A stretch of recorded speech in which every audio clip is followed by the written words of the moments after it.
आजमगढ़ के लालगंज में पीएम मोदी की रैली। बोले कोई माई का लाल नहीं जो सीएए को खत्म कर सके। जी हां, लोकसभा चुनाव 2024 के मद्देनजर पीएम मोदी गुरुवार को आजमगढ़ जिले के लालगंज में रैली करने पहुंचे। पीएम मोदी ने रैली के मंच से विपक्षी दलों पर जमकर हमला बोला। लोकसभा चुनाव 2024 के तहत 4 फेज की वोटिंग समाप्त हो चुकी है, तो वहीं 3 फेज की वोटिंग बाकी है। इस चुनाव के लिहाज सबसे अहम राज्य उत्तर प्रदेश है, जहां लोकसभा की कुल 80 सीटें हैं। हर राजनीतिक दल इन सीटों को जीतना चाहता है ताकि दिल्ली की सत्ता आसानी से मिल सके।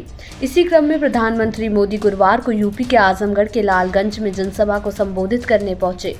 भाजपा ने यहां से नीलम सोनकर को टिकट दिया है। रैली के मंच से पीएम मोदी ने सपा और कांग्रेस पर जमकर हमला बोला है। आइए जानते हैं पीएम मोदी की रैली की कुछ खास बातें। फिर एक बार मोदी सरकार, बोले पीएम मोदी। जी हां, पीएम मोदी ने अपनी रैली की शुरुआत लोगों को राम राम और भारत माता की जयकारे से की।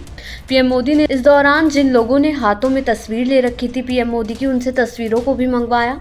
पीएम मोदी ने कहा कि कुछ दिनों पहले वो बनारस में थे और जिस तरह से काशी वासियों ने वहां लोकतंत्र का उत्सव मनाया वो बेहतरीन था। पीएम मोदी ने कहा कि सिर्फ काशी ही नहीं बल्कि उत्तर से दक्षिण तक और अटक से कटक तक ऐसा ही माहौल है। हर ओर भारत के लोकतंत्र के उत्सव की तस्वीरें छाई हुई हैं। पीएम मोदी ने कहा कि भारत की पहचान दुनिया के लिए भी कितना महत्व रखती है, उसका ये परिचय है। दुनिया देख रही है कि जनता का आशीर्वाद भाजपा और एनडीए पर है। वो जहां भी जाते हैं एक ही नारा और संकल्प सुनाई देता है, और वो है फिर एक बार मोदी सरकार। इसके अलावा भारत के लोगों को मोदी की गारंटी पर भी भरोसा है। जी हां, पीएम मोदी ने कहा कि दुनिया देख रही है कि भारत के लोगों को मोदी की गारंटी पर कितना भरोसा है। मोदी की गारंटी का मतलब क्या होता है, इसका ताज़ा उदाहरण सीएए कानून है। कल ही इस कानून के तहत शरणार्थियों को नागरिकता देने का काम शुरू हो गया है।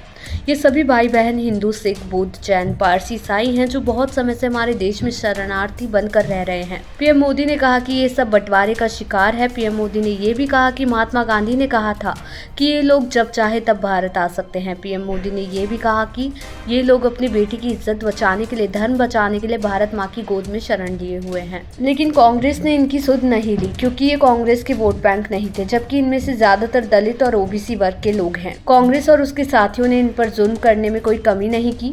पीएम मोदी ने कहा कि सपा, कांग्रेस आदि ने सीएए के नाम पर ऐसा झूठ चलाया कि इन दलों ने यूपी समेत पूरे देश को दंगों में झोंकने का काम किया। ये आज भी कहते हैं कि जिस दिन मोदी जाएगा उस दिन सीएए भी जाएगा। पीएम मोदी ने कहा कि कोई ऐसा माई का लाल पैदा नहीं हुआ है जो सीएए को खत्म कर सके। साथ ही उन्होंने कहा कि जो भी ताकत इकट्ठी करनी है कर लो, मैं भी मैदान में हूँ और आप भी।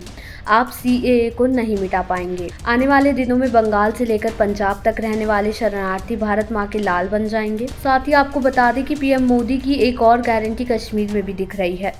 बीते 5 दशकों से कश्मीर हर चुनाव का मुद्दा होता था। हर दल इस मुद्दे को भुनाते थे। अब हमारे विरोधी दलों की बोलती बंद हो गई है। ये लोग दबी जुबान में जाकर कहते हैं कि जैसे ही हमें मौका मिला 370 वापस ले आएंगे। पीएम मोदी ने कहा कि 40 साल बाद श्रीनगर के लोग मतदान का उत्सव मना रहे थे। श्रीनगर के लोगों का उत्साह साफ दिखाता है कि कोई भी 370 के नाम पर राजनीति नहीं कर सकेगा। पीएम ने कहा कि पहले लोग डरते थे कि न जाने कब कश्मीर में गोली चलने लगे और बमबारी की खबर आ जाए, लेकिन मोदी ने 370 की दीवार गिरा दी। पीएम ने कहा कि इस बार श्रीनगर में वोटिंग के रिकॉर्ड टूट गए।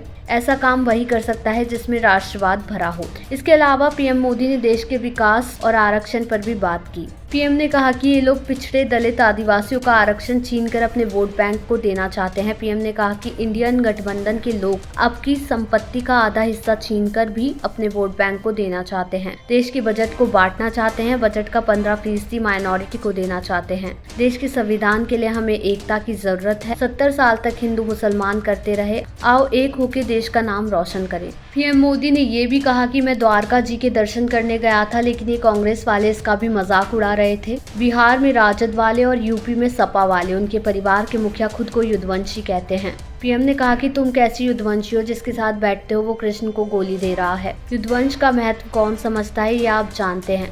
हमने वोट के लिए नहीं बल्कि युद्धवंश के सम्मान में मोहन यादव को एमपी का सीएम बनाया है। पीएम मोदी ने आजमगढ़ से निरहुआ और लालगंज से नीलम सोनकर को रिकॉर्ड मतों से जिताने की अपील भी की। देश दुनिया की ऐसी ही तमाम खबरों के लिए देखते रहें सहारा समय का डिजिटल प्लेटफॉर्म समय डिजिटल।